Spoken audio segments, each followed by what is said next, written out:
बहुत अच्छे sense of humour के मालिक होते हैं तो अक्सर मजाक करते हैं, लोग समझते हैं फिर वो मैच्योर नहीं है।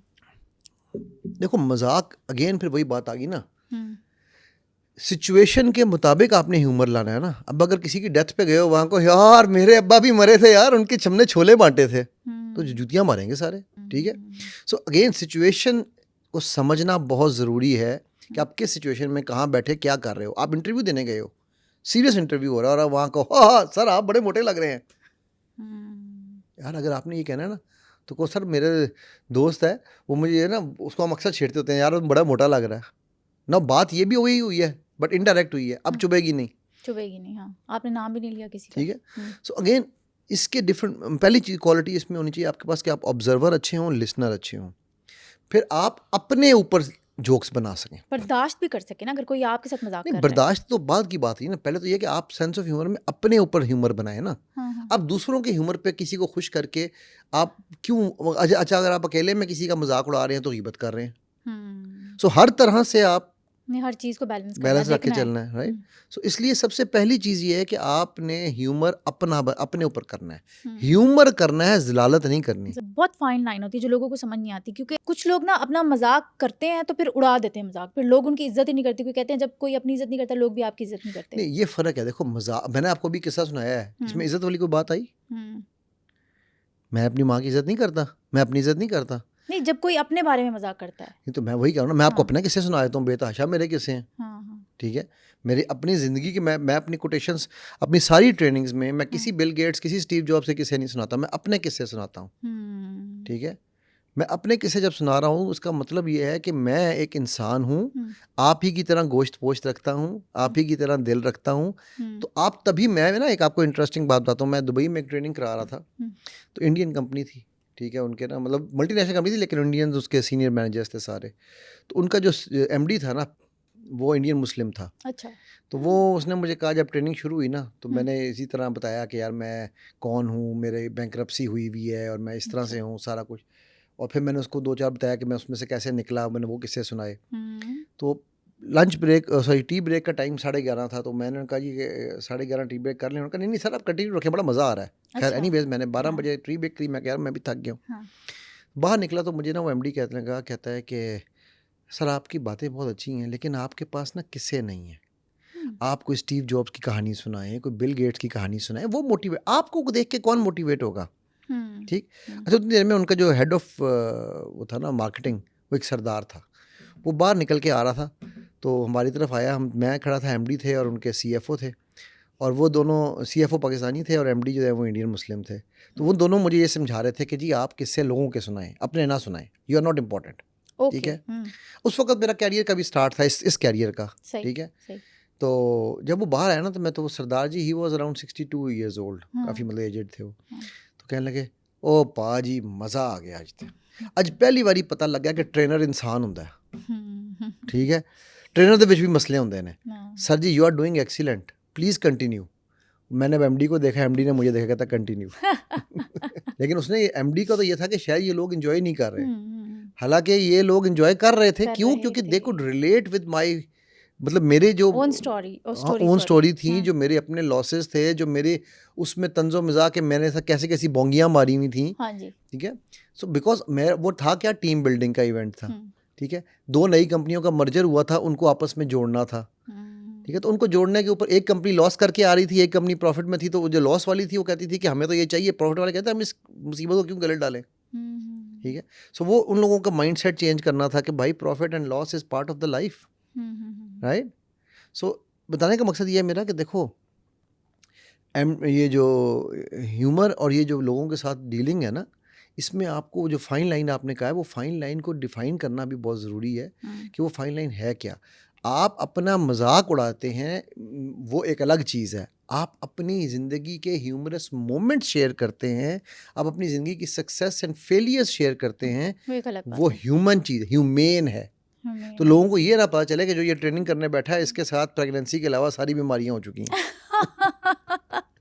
ठीक है, मतलब वो लोगों को ये लगे यार ये एक इंसान है जो ऊपर भी जाता है, नीचे भी आता है, गलतियां भी करता है, ज़वाल भी होता है, अरूज भी है, सब कुछ है। हमेशा ये तो नहीं होता कि आप छोटे से चावल के दाने से मैंने स्टार्ट किया और आज देखो मैं बिलियनियर बन गया। एग्जैक्टली, ठीक है। हम 10 कहानियाँ उनकी सुनते हैं हम। बिल गेट्स और स्टीव जॉब्स या वो फर्स्ट बुक वाला जो है, हम ये 3 लोगों को ही जानते हैं ना, हाँ, ठीक है, या 4 और 5 होंगे, चलो 10 लोग हो जाएंगे। आपको ये पता है कितने हजारों उसमें रूबे हैं, ठीक है। आईटी बबल जब फटा था तो कितनी दुनिया बैंकरप्ट हुई थी, ऐसे ही है, राइट। बिल्कुल सही। सो बताने का मकसद ये है कि ये सारी रियल लाइफ स्टोरीज हैं। जब भी आप लोगों से कम्युनिकेट करने जाएंगे, I would always suggest tell your real life success, failure, humour. That will make you accessible and a magnet to the people, ठीक है। जोक भी उनके साथ आप उस लेवल पे जाके करेंगे जिस लेवल के बंदे हैं। अब आप अगर ड्राइवर से बात कर रहे हैं तो आप उसको एमडी का जोक नहीं सुनाएंगे, नहीं सुनाएंगे, बिल्कुल। आप एमडी के सामने जाके ड्राइवर वाली लैंग्वेज यूज़ नहीं करेंगे, राइट। सो ये अंडरस्टैंडिंग आपको कब होगी, जब आप ऑब्जर्व करेंगे, लोगों को डिफरेंट तरीकों से देखेंगे। मैं एक ऑब्जर्वेशन की आपको एक और एग्जांपल देता हूँ। मैंने एक दफ़ा ट्रेनिंग करा रहा था, तो वहाँ पर ना एक बलोच पीछे बैठा हुआ था। तो मैंने पहले कहा था, यार अल्लाह ने हमें 5 सेंसेस दी हैं। ये शायद मैंने पहले भी किस्सा सुनाया था, राइट। सुनाया था, बिल्कुल। तो वो अब मैं ये कहता हूँ 5 दी हैं, तो वो उसको मैं रिपीट नहीं करता किसी को, ठीक है। अच्छा, चूंकि हम अब पर्सनालिटी डेवलपमेंट पे पॉडकास्ट कर रहे हैं, कॉन्फिडेंट बॉडी लैंग्वेज का होना बहुत ज़रूरी है। अब अगर हमने अपनी बॉडी लैंग्वेज को पावरफुल या एक्स्ट्रा ऑर्डिनरी बनाना है तो वो कैसे होगा? पहले हमने ये समझना है कि बॉडी लैंग्वेज है क्या, hmm, what is non verbal communication. ये हम कई पहले भी डिस्कस कर चुके हैं, हाँ जी, लेकिन फिर बिल्कुल। भी इसको बार बार समझना ज़रूरी है। It is 93% of your communication, communication, ठीक बिल्कुल, है। हाँ जी। सो अगर ये कोई चीज़ इतनी स्ट्रांग है तो उसको सिखाना हमें बचपन से चाहिए था ना, और हमें सीखना भी बचपन से चाहिए था। कोई मसला नहीं, आप नहीं सीख सके, अब सीख अब लें, सीख लें, बिल्कुल। ठीक है। Ignorance is no excuse. Even law में क्या कहते हैं कि मुझे नहीं पता था यहाँ पर ये 1 वे नहीं है, that's your problem. Law is law. अच्छा। मतलब मुझे अगर लॉ में मैं किसी को कत्ल कर दूं, मुझे नहीं पता था जी कि सेल्फ डिफेंस में कत्ल नहीं कर सकते। एक वो मेरा भी दोस्त है, वो एक किस्सा सुना रहे थे कि एक बंदे ने सेल्फ डिफेंस में, डाकू चोर आया घर में, उसने उसको डायरेक्ट फायर मार दिया दिल पे और ख़त्म कर दिया। अच्छा। अब टेक्निकली बंदा पूछे कि यार ये सेल्फ डिफेंस था, ये तो ठीक होना चाहिए, हाँ, हाँ। लेकिन लॉ ये नहीं कहता। लॉ कहता है कि अगर वो आपके सामने इस तरह आया था तो आपको उसको डायरेक्ट कत्ल नहीं करना, अनलेस अनटिल वो आपको कत्ल कर रहा था। आपने उसकी टांग पे गोली मार देते, आप उसको कुछ और करते, उसको जख्मी करते ना, अच्छा, ठीक है। ओके। कि आपने देखा नहीं, सोचा नहीं, उसके पास तो वेपन भी नहीं था चोर के पास, और आपने वेपन निकाला और डायरेक्ट उसको दिल पे शूट कर दिया, ठीक है। सो अब का ऑब्जेक्टिव उसको मारना ही था, इसका मतलब है ये कोई और चक्कर था, और बाद में पता चला कि वो वाकई कोई और पुरानी लड़ाई थी, ठीक है। सो वो ही had to go into jail. अब सही, सही, सही। टेक्निकली उस आने वाले की बख्ती की उसने भी गलत किया कि गलत वो किया। आया रात के वक्त कि वो अपने कागज़ लेने आया था, जो उसकी फाइल, इसने उसके घर के कागज़ कब्जे में किए हुए थे, ठीक है। तो यानी कि बहुत सारी चीज़ें ऐसी होती हैं कि जो हमें जिनको पता नहीं होती। जो हमें पता है। तो इसलिए लॉ में ये ignorance is not a bliss, ठीक है। तो जब लॉ में नहीं है तो बाकी चीज़ों में क्या है? आपने नहीं सीखा, इट्स नॉट योर प्रॉब्लम, आप आज सीख लें, सही बात है, बिल्कुल राइट। सही है। हाँ जी। सो सबसे पहली चीज़ ये है कि आपकी शोल्डर्स जो है ना, ये स्ट्रेट हर वक्त रहने चाहिए, ड्रूप नहीं होने चाहिए। ये नेगेटिव हार्मोन प्रोड्यूस करते हैं, हम पहले भी ये डिस्कस कर चुके हैं, बिल्कुल, क्योंकि कॉर्टिसोल आप लोग लो कॉन्फिडेंट लगते हैं ना, लगते भी जब हैं, आप इस तरह से बैठ, देखिए हाँ। मैं अगर ऐसे बैठूंगी तो ऐसा लगेगा पता नहीं बेचारी बहुत मासूम सी कुछ। अच्छा, फिर जो आप लोग डिप्रेशन में जो लोग रहते हैं ना, आप देखो उनके शोल्डर्स हमेशा ड्रूप होंगे, हाँ। ठीक है। सो कॉन्फिडेंट बॉडी लैंग्वेज का पहला रूल ये है कि आपने अपराइट रहना है, ठीक है। गर्दन सीधी रखनी है, कॉलर से नहीं लगानी, कॉलर से लगी तो किबर है। सीधी रहेगी तो राइट, अपराइट रहेगी तो वो कॉन्फिडेंट बॉडी लैंग्वेज शो करेगी। ओवर कॉन्फिडेंस भी नहीं करना, ये भी नहीं करना, ठीक है। So you have to draw a balance. सही, बिल्कुल सही। सेकेंडली, हमारे यहाँ पर ना एक साइंस में, माइंड साइंस में हम एक चीज़ कहते हैं कि body follows the mind and mind follows the body. अगर आपके साथ बहुत ही बुरा हो चुका है, अब माइंड में सोच रहे हैं यार मेरे साथ बहुत बुरा हो गया, अब आपकी बॉडी भी डाउन होती जा रही है। अगर आपने इसको रिवर्स करना है, माइंड में भी आप यही सोच रहे थे कि बहुत बुरा हो रहा है, सिर्फ एक एक्सपेरिमेंट करो, फौरन अपने शोल्डर्स उठा लो, ठीक है। अच्छा, इससे क्या होगा? बॉडी ने कॉन्फिडेंस शो किया, माइंड को मैसेज किया कि यार इससे जो होना था वो तो हुआ, लेकिन ये बंदा तो कोई परेशान नहीं लग रहा मुझे। तो माइंड कहता है ओके ओके इट्स ओवर। अच्छा, वो हम दोस्तों को क्या कर रहे होते हैं, जिसके साथ बुरे मार्क्स हैं या जिसके बॉस ने उसको तंग किया, यार तेरे साथ बड़ा जुल्म हो, और यार हम उसके शोल्डर्स ड्रूप करते जाते हैं। तो अब उसकी माइंड भी उसका ये कह रहा है कि यार जुल्म हुआ, बॉडी भी कह रही है जुल्म हुआ, इवेंचुअली वो डिप्रेशन में चला जाता है। मैंने कहा ना कि mind follows the body and body follows the mind.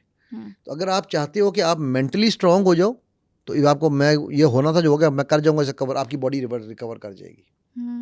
मैं क्रिकेटर्स के साथ करता हूँ। चाहे आप जितने भी थके हुए हो। मैं आपको बताता हूँ बॉलर था एक, हाँ। उसको पहली बॉल पे छक्का पड़ा, अच्छा। उसकी ओके। बॉडी यूं थी, हाँ। सर झुका के आ रहा था, ठीक है, मैं ऑब्जर्व कर रहा था। हाँ। अगली बॉल पे उसको चौका पड़ा, अच्छा अच्छा। उसकी बॉडी और डाउन हुई। ओके। कप्तान भी आया, सारे आए उसको समझाने, 10 रन 2 बॉलों में पड़ चुके हैं, ठीक है। वो ओवर खैर उसका ख़त्म हुआ, उसके बाद वो ब्रेक टाइम था, वापस आया तो अपने बीच में ना थोड़ी देर के लिए वॉशरूम से जाना था, तो मैंने उससे कहा, मैंने कहा तुझे अब 10 छक्के भी पड़ जाए ना, तूने शोल्डर नहीं ड्रूप करना, अच्छा। ओके। ठीक है, पुट योर शोल्डर्स अप, और बैट्समैन को यूं देख, तुझे मैं अब देख लेता हूँ। अगले ओवर में उसको पहली बॉल पे फिर चौका पड़ा, उसने यही काम किया, ठीक है, और ये काम करने के बाद उसके बाद उसने उस बैट्समैन की विकेट भी ली और उसने उसके बाद रन भी नहीं दिए। बैट्समैन के माइंड में क्या चल रहा था कि वो इसको क्या हुआ, मैं इसको मार रहा हूँ और ये मुझे घूर रहा है, नहीं पड़ा। ठीक है, तो बैट्समैन कंफ्यूज हो गया माइंड में, अच्छा। ओके। राइट। ये वर्ल्ड कप की बात है हमारे Amazing. T20 वर्ल्ड कप की, ठीक है।